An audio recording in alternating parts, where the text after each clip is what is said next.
Good morning and welcome to First Unitarian. Please rise in body or spirit as we sing, "Gonna lay down my sword and shield."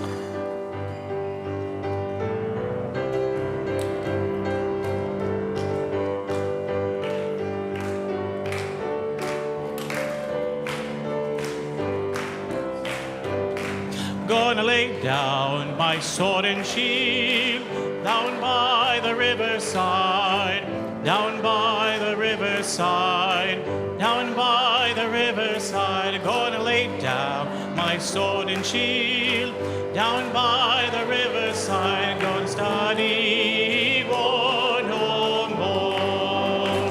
I ain't gonna study war no more. I ain't gonna study war no more. I ain't gonna study war no more. I ain't gonna study war no more. I ain't gonna study war no more. I ain't gonna study war no more.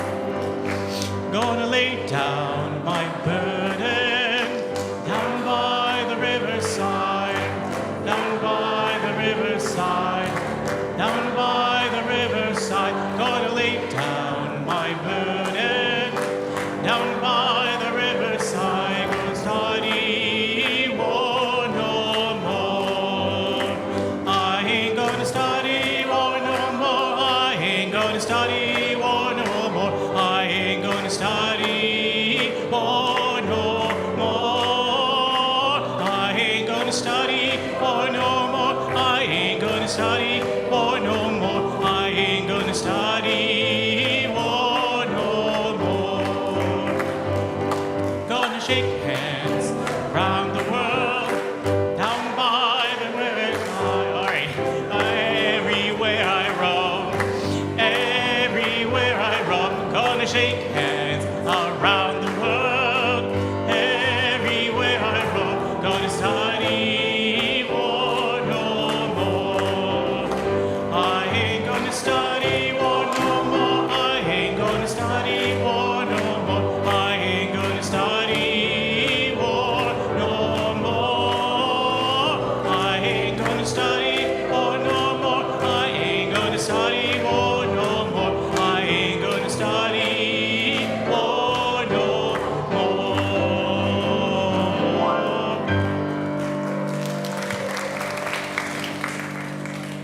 Good morning. Welcome to First Unitarian Church of Rochester. Here, through spiritual connection in community, it is our mission to listen deeply to others and ourselves, to open to wonder and transformation, and to serve together with love and humility. I'm the Reverend Sherry Kwan. I use they and she pronouns, and I'm one of the people leading worship today, but we've also got Jonathan and Sue and Pablo and the First Unitarian Choir and Tim and our AV team and all of you. It wouldn't be Sunday without you, and it is so good to be together. It is good to be together if you are coming in this morning feeling tired and afraid. It is good to be together if you are coming in this morning and you are fired up and ready to build a better world. It is good to be together if you're confused about why your friend brought you and you're looking around thinking, I don't know if I fit in with these people. It is good to be together, and I'm so glad that you're here. If you're new or newish, I invite you to connect with us, to stop by the welcome desk and help you get more connected. And also next week, come an hour earlier. At 10:30, we have a whole range of connections, and just by a show of hands, there is no moral goodness to this or badness, but I just want to know, how many of you here were today a part of Connections? Woo, boy, a lot of you come early to church. It's pretty great to join in small groups and get to know each other before we gather together to once again sing and listen and open ourselves to a spirit that's larger than all of us from 11:30 on. So I invite you to settle into your seat, to take a comfortable breath, to let the sounds of these announcements sort of wash over you, taking them to heart, inscribing them on the tablets of what really matters. If you're in your 20s or 30s, in a couple of weeks, I invite you to come to the 20s and 30s retreat.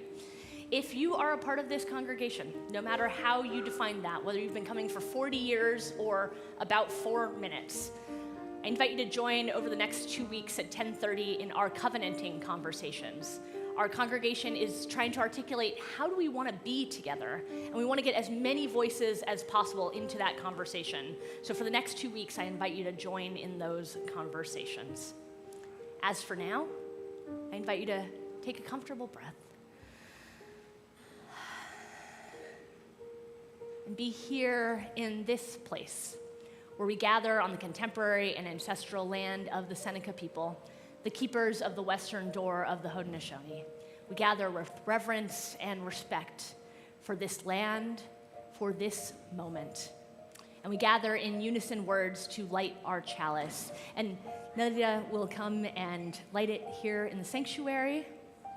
And I invite you to join in our unison words.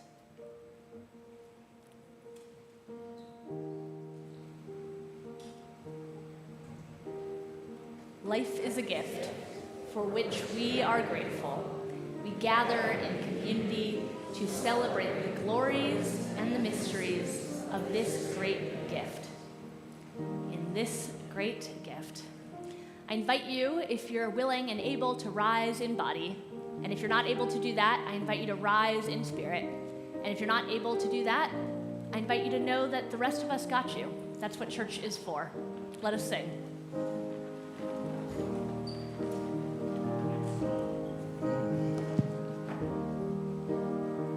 Our next song is Everything is Possible, This I Know. I'll sing it through once and invite you to join.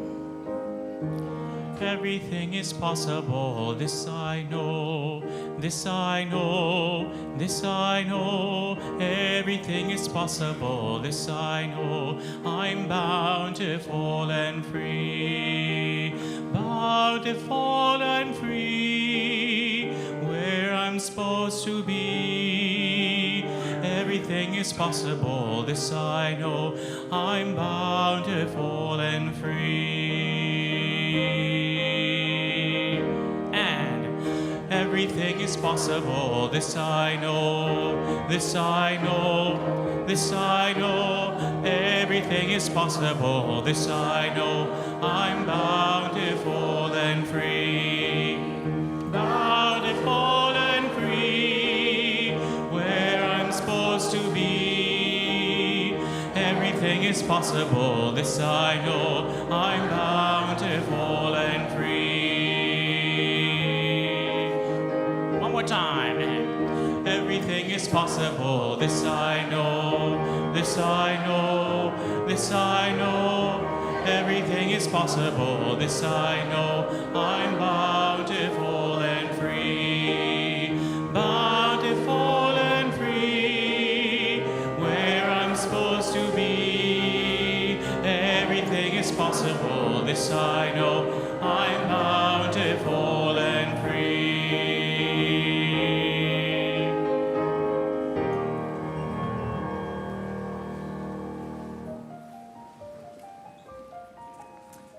Hi, I'm Jonathan Kyle. I use he and him pronouns.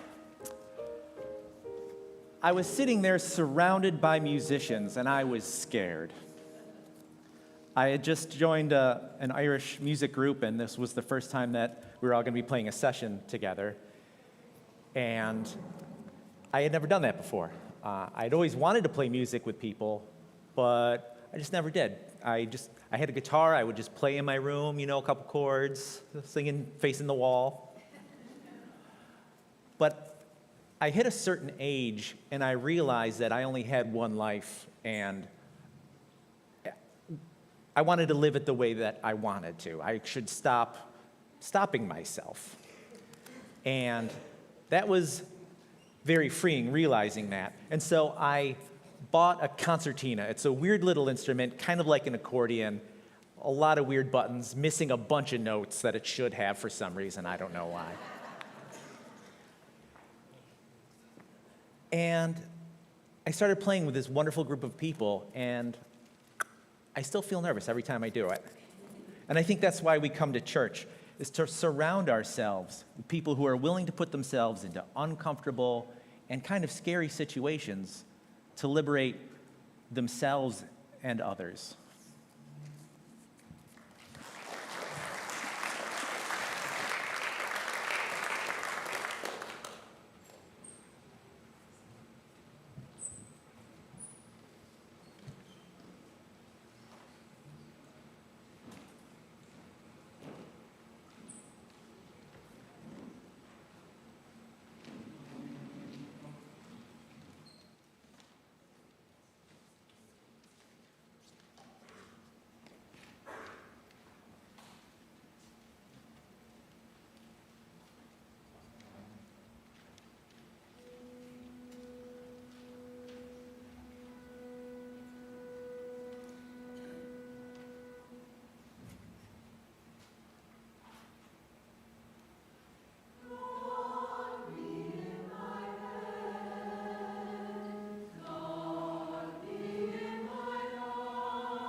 Online wouldn't be able to hear me. So.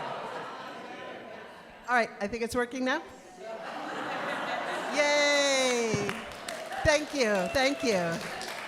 And I will be using my teacher voice, believe me. But first, I would like to invite any of the kids who would like to come down, have a seat on the lovely comfy carpet, and hear a story.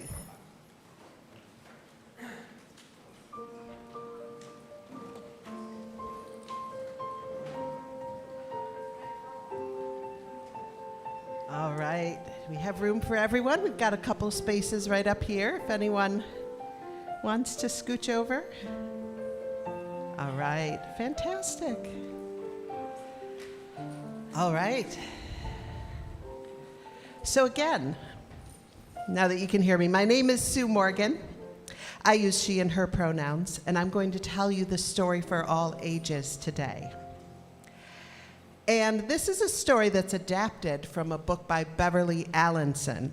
And it begins with an ant colony that's in a jungle, and all of the little ants are busy all day long, scurrying and hurrying to and fro. And as they go, they've got tiny, tiny little ant voices, and they're saying, "Oh, excuse me, pardon me, coming through, come along, I'll find some crumbs this way, come on." Their voices were itty-bitty just like they were, all except for one ant, whose name was Effie. Now, Effie was loud. Effie was so loud that when I speak in Effie's voice, it's gonna be loud. So here's what I'm gonna do. If any of you don't like loud sounds, I'm gonna put my hand up like this when I'm about to speak in Effie's voice, and you can cover your ears. It won't bother me in the least. In fact, I'll be happy that you're taking care of your hearing if it's sensitive. So I'll do this, and if you don't like loud sounds, anybody, that goes for anybody, put your hands over your ears, okay? Because when I say Effie was loud, I mean Effie was loud like that. And nobody knows how such a teeny tiny little body could make such a big noise. But she could. She was a loud ant, and she was very, very friendly. She had a big personality. Sometimes it was a little bit too big for all the ants around her, but she was so friendly. She just always wanted to stop and have a conversation with everybody. So Effie would be wandering around in the colony, and Effie would see a friend and say, "Hey, Antonio, how's it going? What a beautiful morning we're having. Have you found any good crumbs lately?" And Antonio would look a little startled and scurry away. Or she'd see another friend and be like, "Antigone, so good to see you. How are your 942 children doing?" And Antigone would go, "They're fine," scurry away. And this happened again and again. Every time she tried to have a conversation, her big, loud voice was a lot for the other ants, and they would rush along their way. Well, one day, she just got kind of tired of not being able to find anybody that she could have a conversation with, so she said, "I'm going to go out on the path and try to find some friends." So she went out onto the path, and she walked, and then she saw a beetle. And Effie says, "Hey, beetle, how's everything going? Isn't it a beautiful day today?" And the beetle looks startled. Little antennas going, "Wah!" And it scuttled away on all 6 legs. Okay, thought Effie, I guess he's got somewhere to be. So she walked a little bit further, and she sees a worm. And she says, "Hey, worm, how's everything going down there? You doing well?" And the worm didn't answer. And then Effie thought, uh-oh, what if I'm talking to the wrong end? So she went down to the other end and tried again. "Hey, worm, how you doing?" But the worm just slithered down into a hole. So Effie just sat there for a minute and then saw a grasshopper. And with a big, loud voice, she said, "Hey, grasshopper!" And the grasshopper took one leap and bound and jumped into the tall grass. Effie was discouraged. She said, "Nobody wants to talk with me. I wonder if there's something wrong with me." And she sat down under a leaf and sighed. And as she sat, she saw that beetle that had scurried away, suddenly scurrying back very, very quickly. And she said, "Beetle, what's happening?" And the beetle said, "You better get out of here. Run." "What's going on?" said Effie. "What's going on?" And then she looked and she saw a whole bunch of ants from her colony running down the path as fast as their little legs could take them. "Hey guys, what's happening?" And her ant friend said, "You gotta go, quickly, come on." But Effie listened, and then she heard boom, boom, boom. What was that? What was that? Effie heard it again. She could feel the ground shaking. Boom, boom, boom. She looked off in the distance, and there was an elephant who had wandered off the path. I know, not the world's biggest chicken, but an elephant who had wandered off the path and was headed straight for the anthill. Boom, boom.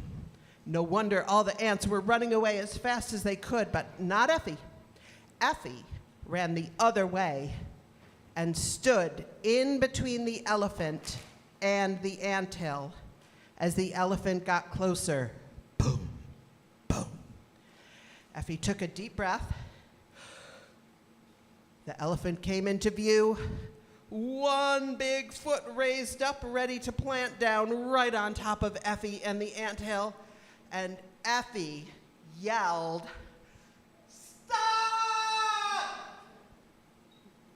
The elephant stopped. "Who was that?" said the elephant. Who just yelled?" "Down here," said Effie. Elephant looked down. "Oh my goodness, hello, little ant. I didn't see you there, but then I wasn't really watching where I was going." Effie said, "Maybe you should watch where you're going. You almost stepped on our home." And the elephant said, "Oh, I'm sorry. I'm glad you spoke up." Effie said, "We've often spoken up, but you just haven't been listening. Now you need to watch where you put those big feet of yours." Elephant said, "Sorry," and wandered off on a different path through the forest. And that is how little Effie, with her big, strong voice, saved her community's home. May this story unfold in your hearts until we are together again.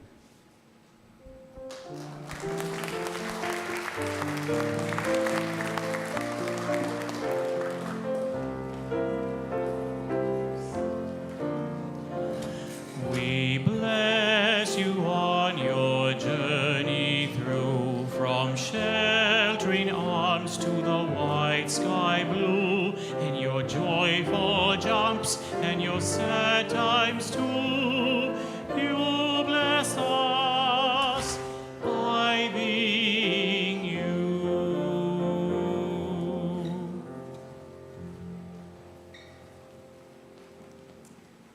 Now that most of our kids have made their way out of the room, I've got some parenting questions for you.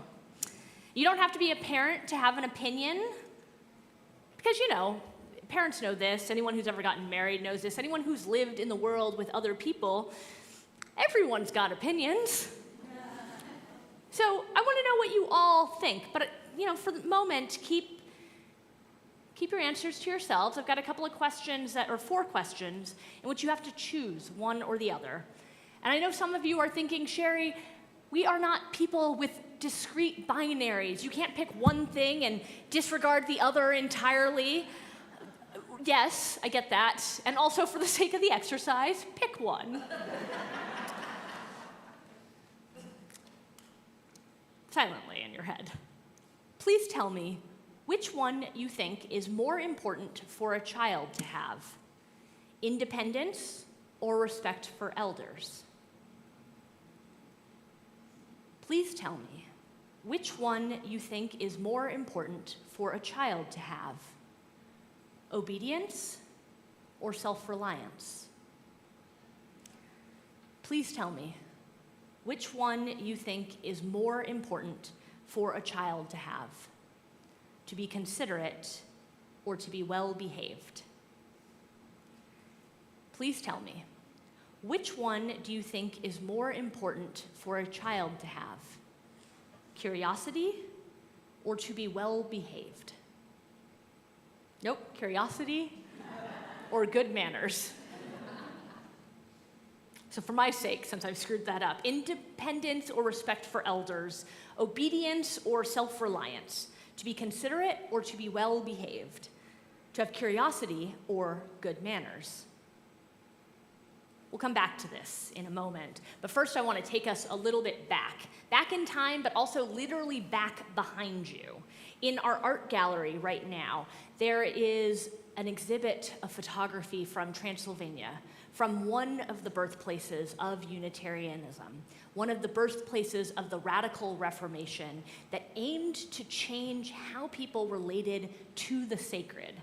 This tiny little part of what is now Romania and Hungary is one of the places Who We Are was born.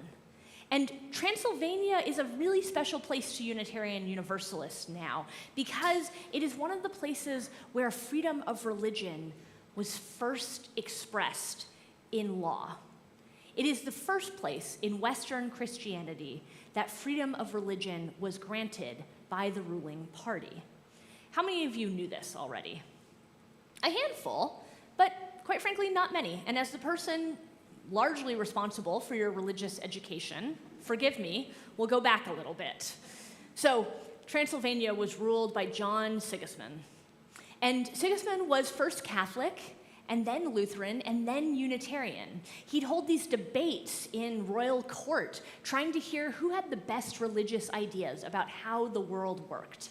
And he found that a priest named Francis David made a really good case for this new form of religious expression that said, we actually don't know a lot about how Jesus moved in this earth or on this earth historically. We actually don't know about how he was connected to God, whether he was God or not.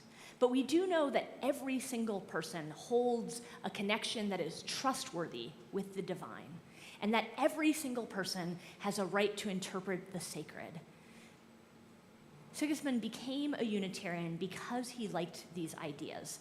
But what was unusual about him as he moved from being Catholic to being Lutheran to being Unitarian was that the rest of the kingdom did not.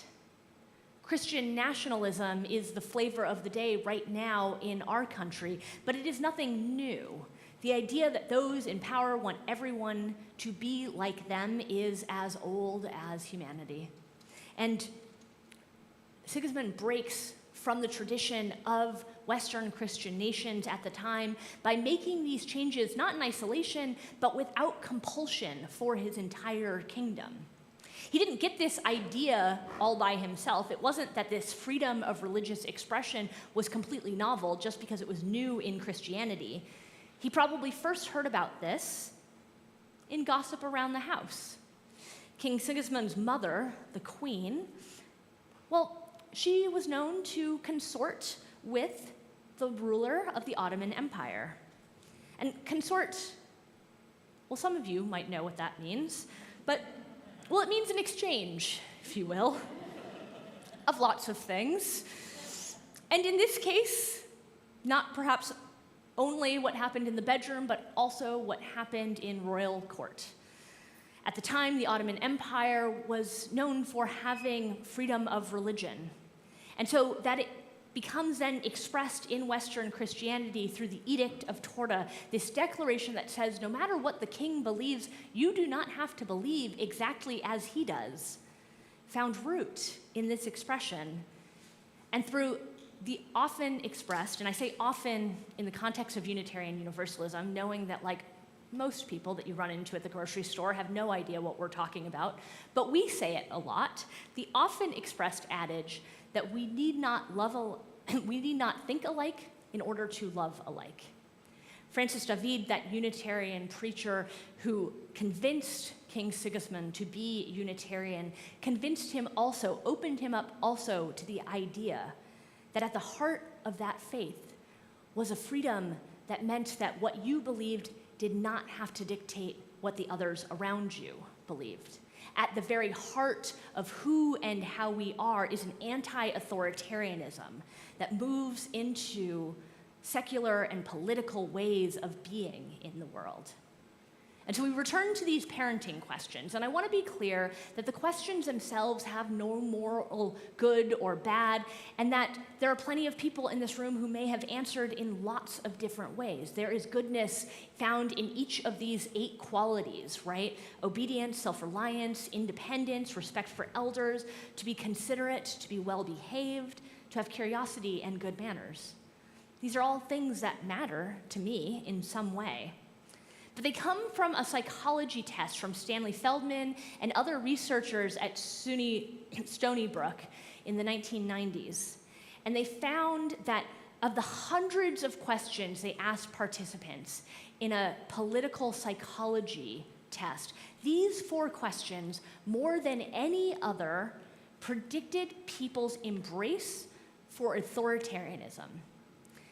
Now, in 1992, when these questions were first administered, you found people with all sorts of answers across the political spectrum. There was no one idea, no one issue, no one party that had a monopoly on anti-authoritarianism, or for that matter, authoritarianism.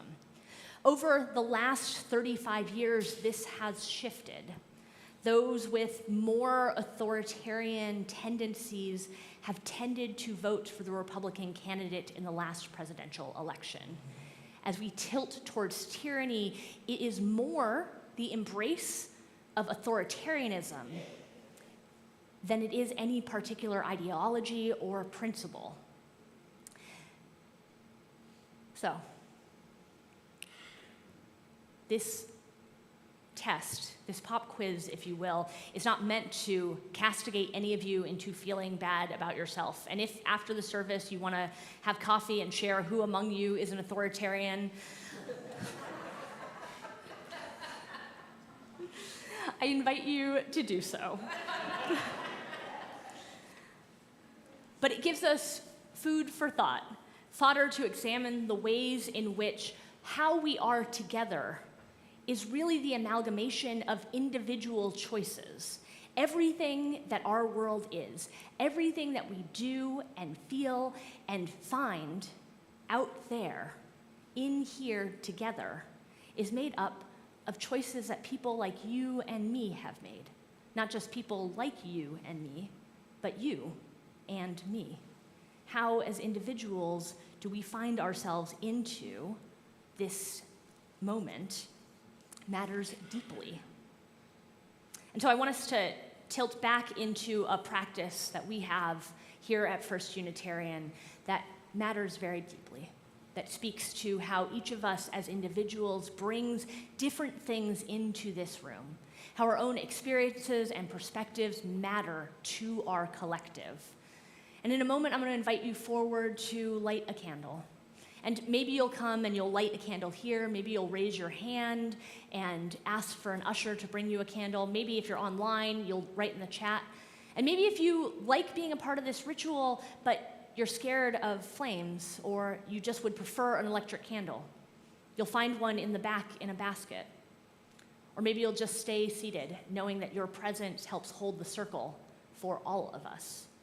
This ritual, in a very real and embodied way, names clearly that each of us comes into this moment with grief and growth and gratitude, a whole multitude of feelings and experiences, and none of us carries the exact same sentiment, and it all matters. That our collective witness and the circle of love that we draw together matters. And so I now invite you into this ritual of community care and witness. You may now come forward.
our hearts, for ourselves, for each other, and for the world, is held in this community and by a larger love that is with us always.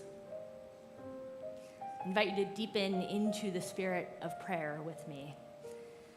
And we'll join in a musical refrain that Pablo will lead for this litany of atonement.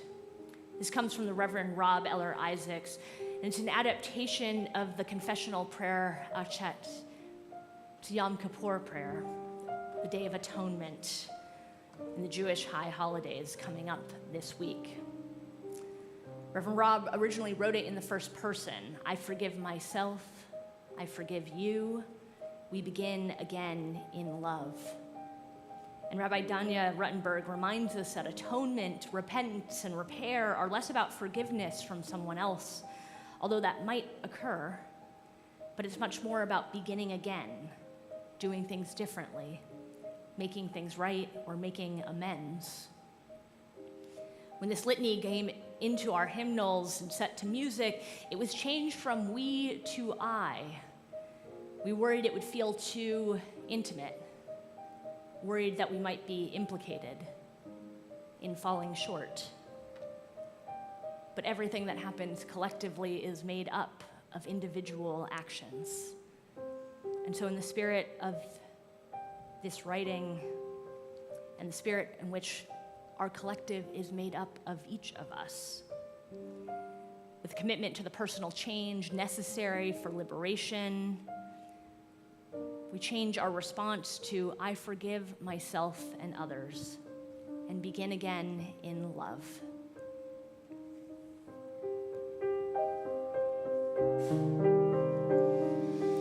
I forgive myself and others and begin again in love. I forgive myself and others and begin again in love. For remaining silent when a single voice would have made a difference. I forgive myself and others and begin again in love. For each time that my fears have made me rigid and inaccessible. I forgive myself and others and begin again in love. For each time that I have struck out in anger without just cause.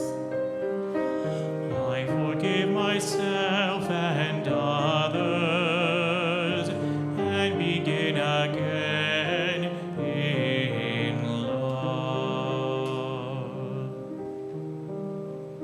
For each time that my greed has separated me from the needs of others.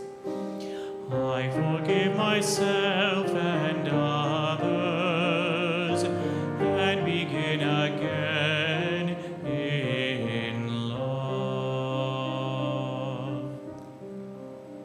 For the selfishness which sets me apart and alone.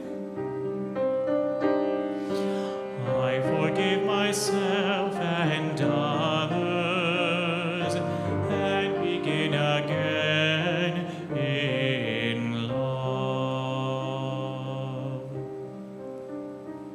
For falling short of the admonitions of the Spirit.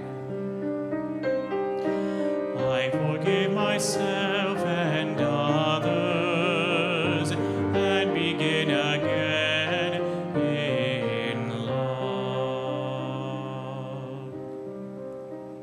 For failing to reach toward our unity.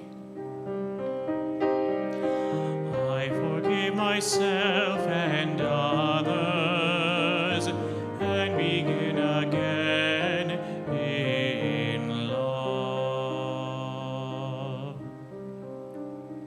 For those and for so many acts, both evident and subtle, which have fueled the illusion of separateness.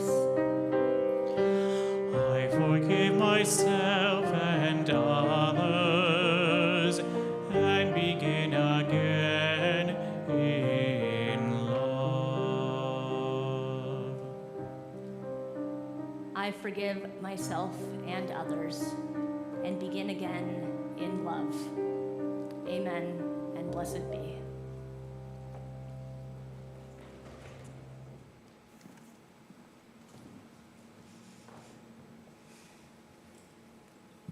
All that our church is and all that our church does is made possible by the time, talent, and treasure that we give to our shared mission.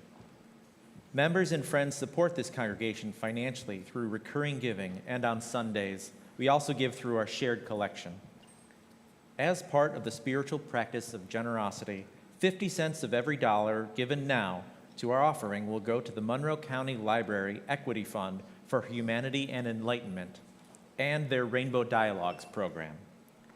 Drawing on one of the largest LGBTQA2+ archives in New York State, the annual Rainbow Dialogues program demonstrates the importance of these archives and contextualizes queer life in Rochester against the backdrop of local and national justice issues. Using Church Center is the easiest way to give, but if you aren't set up with the app yet, you can also give by texting GIVE and the amount you would like to give to the number on the screen or in offering baskets that will now be passed. In the spirit of abundance and generosity, this offering will now be given and humbly received.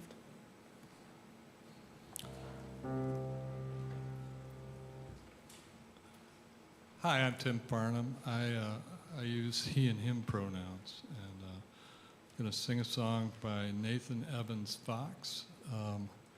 And it's a little out of the ordinary for this group, but hopefully you'll enjoy it. It includes improvised percussion, and I'd be happy if you'd help me out with this.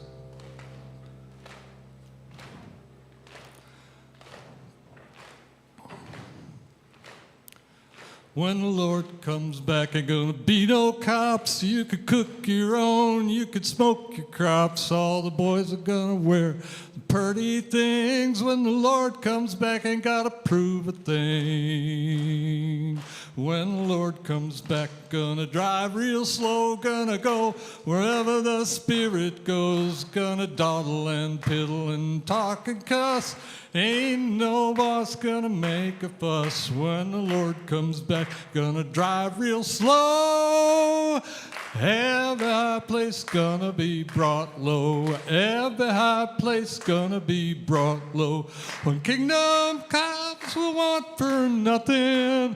Just a long table, a mess of beans and honey buns. The trucks are small, the trains are late. The men pick up their dinner plates. Ain't nobody sees the debts are paid. The guns are all for shooting clays. The guns are all for shooting clays. The guns are all for shooting clays.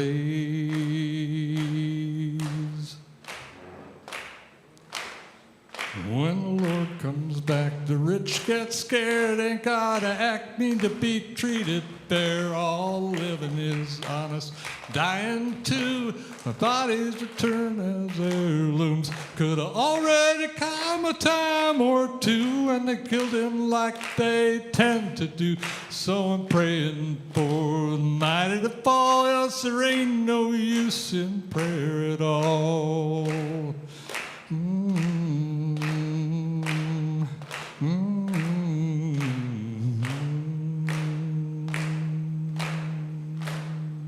When the Lord comes back, I'll do my best to share my okra and cigarettes.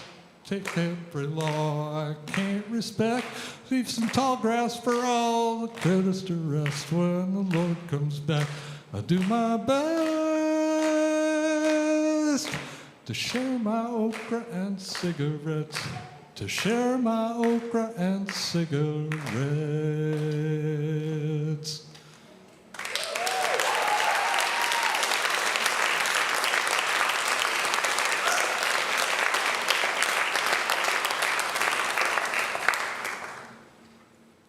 Thank you, Tim.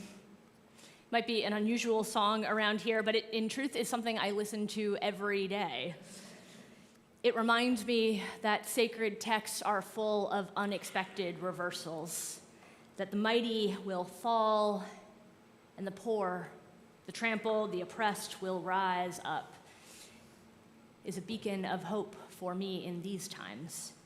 That the truth comes from unexpected places, that a liberation story grounded in traditional Bible stories that, quite frankly, aren't really my native tongue, might hold something about liberation is a good reminder for me.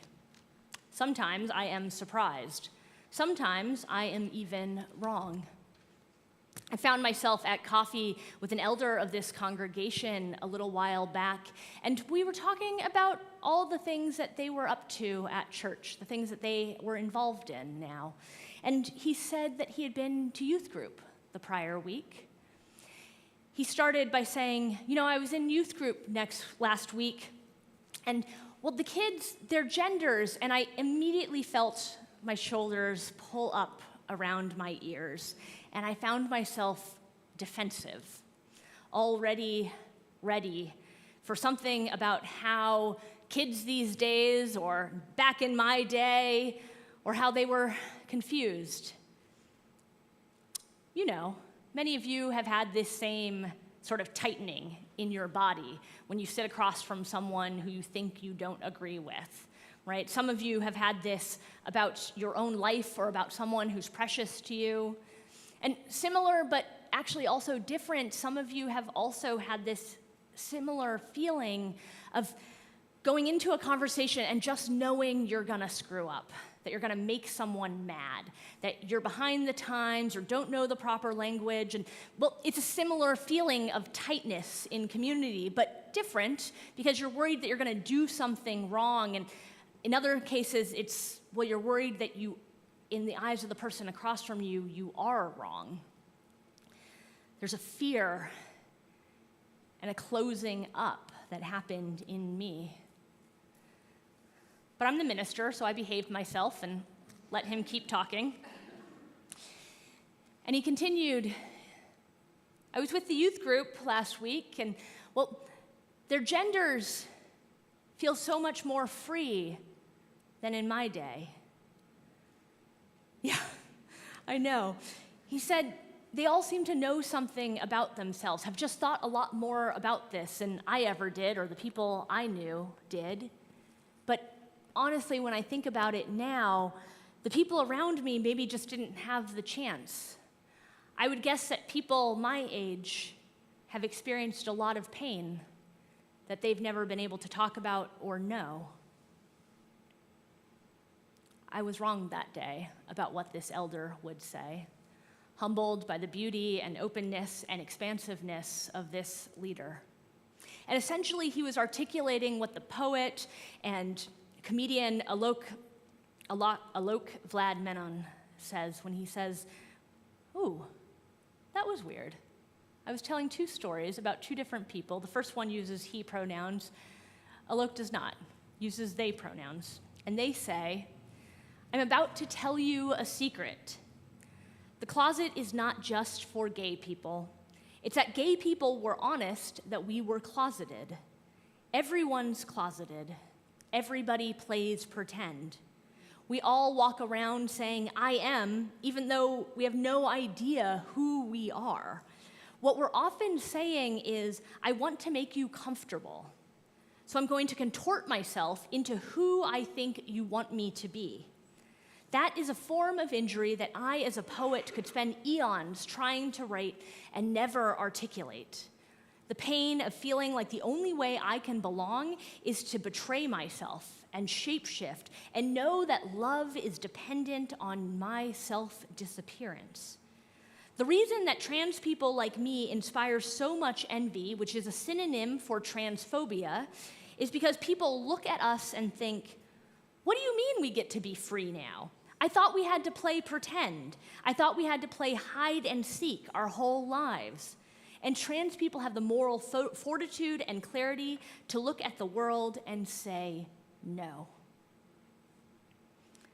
Alok holds out a vision of transness that is liberating for us all, whether we identify as trans or not. Holds out a vision of expression and living in the world that, like Unitarian Universalism, refuses to hold any single one of us as broken, and that the love that the world has for us as conditional. As Unitarian Universalists, we believe a great variety of things. We believe that our spiritual practice and expression and theological articulations have an incredible range, and yet almost all of us, myself included, reject the idea that we were put on this planet, created already wrong. Instead, we believe that we are blessed and that we are a blessing to the world in all of the diversity of being that we bring to this community. Here at First Unitarian, we understand that one of the joyful and important things we can do together is not only to teach our kids that they are worthy and that they are good, but to act like it. To understand that our children here who wear clothes that we might not expect, who identify in words that we don't yet know, who are too loud or too quiet, or not just our children, but also our husband, who is too shy or too gregarious, ourselves, who are too much or not enough, belong here. Understand ourselves to be beautiful and whole and powerful. Our ability to practice that here in this community is a part of our spiritual gift and one of the ways in which we exercise what it means to be a Unitarian Universalist out in the world.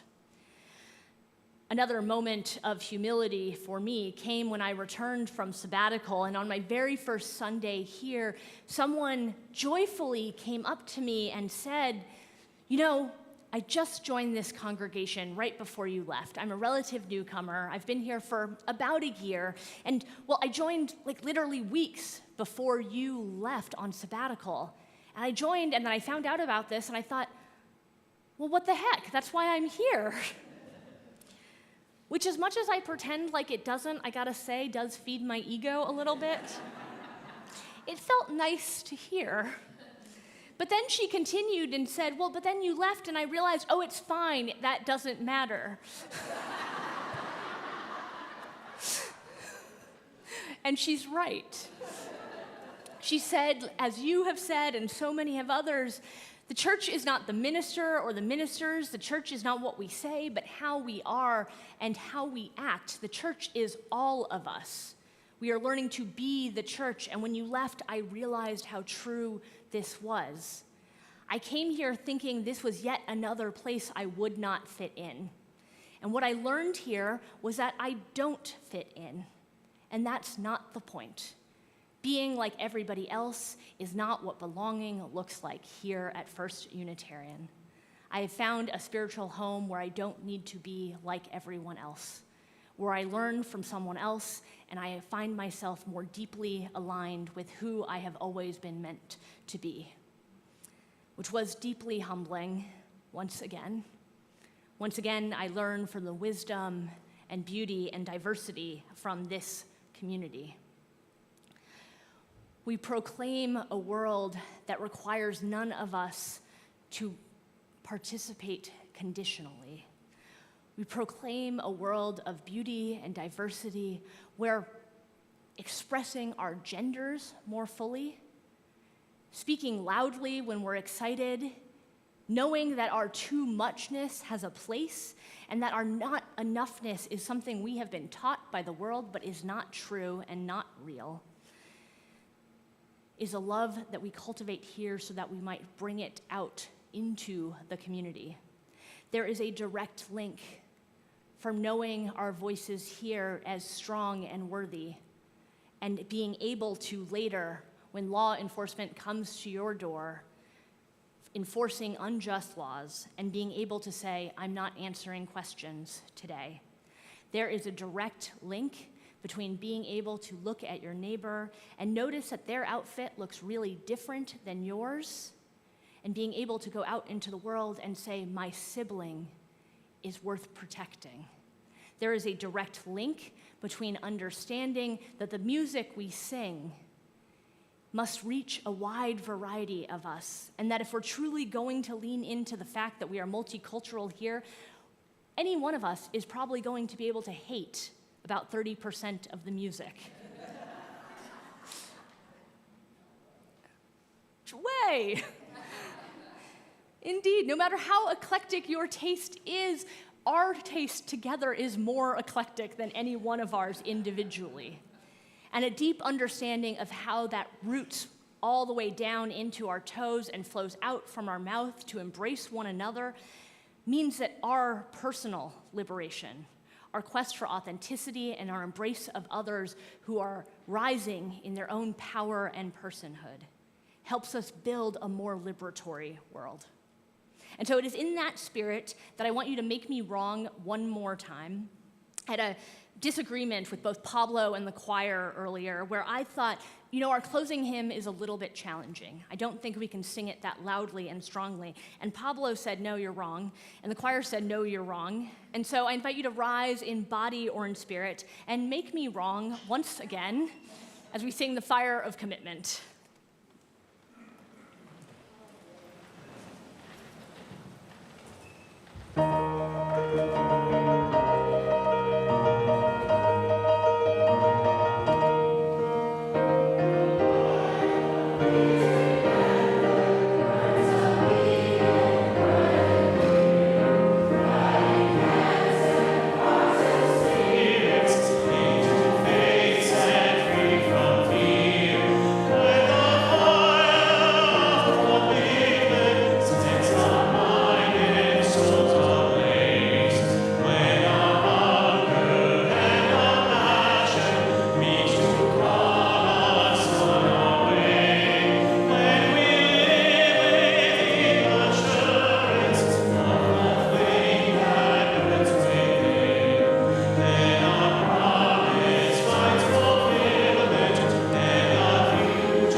I invite you to join me in unison words as we extinguish our chalice. But before I do, I just want to proclaim that the only binary I am interested in is whether chairs have arms or not arms.